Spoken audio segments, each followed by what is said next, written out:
The mansion stood tall, large and imposing, its grandeur evident from afar. Guests arrived in sleek black limousines, stepping out in their finest attire, ready for an unforgettable evening.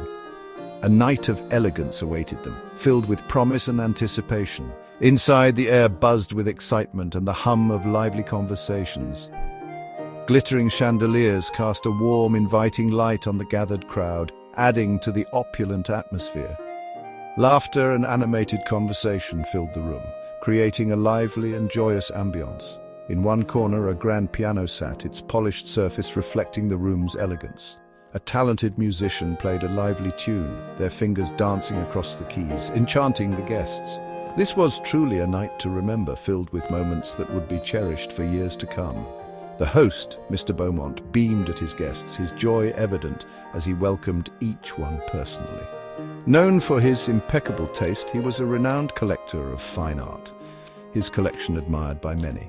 His most prized possession, a portrait of his great-grandmother, a piece that held deep sentimental value. It hung prominently in the dining room, a testament to his family's legacy. As the evening progressed, the guests took their places at the lavish dining table.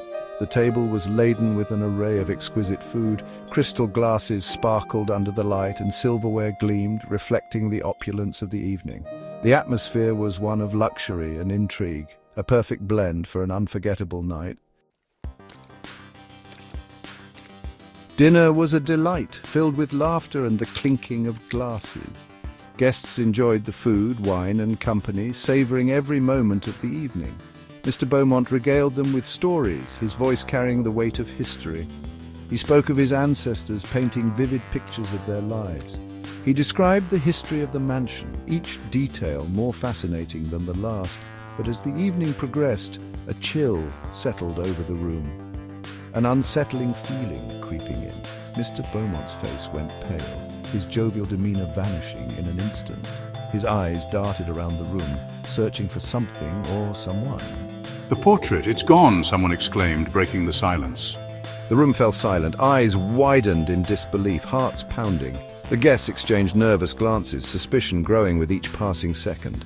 The portrait, once the centerpiece of the dining room, had vanished without a trace. In its place, only an empty space. Confusion turned to suspicion, whispers filling the room. Someone among them was a thief, and the mystery had just begun. 3 guests stood out. Eleanor, the art connoisseur, her eyes sparkled with knowledge. She admired the portrait earlier. Victor, the businessman. He always seemed to be calculating. He had financial troubles. Claudia, the socialite. She loved beautiful things. She coveted the portrait's antique frame. I was in the garden enjoying the fresh air. I was in the library reading a rare book. I was in the powder room. I had a headache. Each alibi seemed plausible, but one of them was lying. I observed the guests. I studied their faces, each expression telling a different story. Some were calm, others anxious. I listened to their stories, their alibis. Something didn't add up. The pieces of the puzzle were scattered, but I was determined to fit them together. Eleanor, the art expert, would know the value of the frame. She had an eye for detail, and her insights were invaluable. But the frame was still there, untouched. It was a clue, a piece of the puzzle that didn't fit the narrative.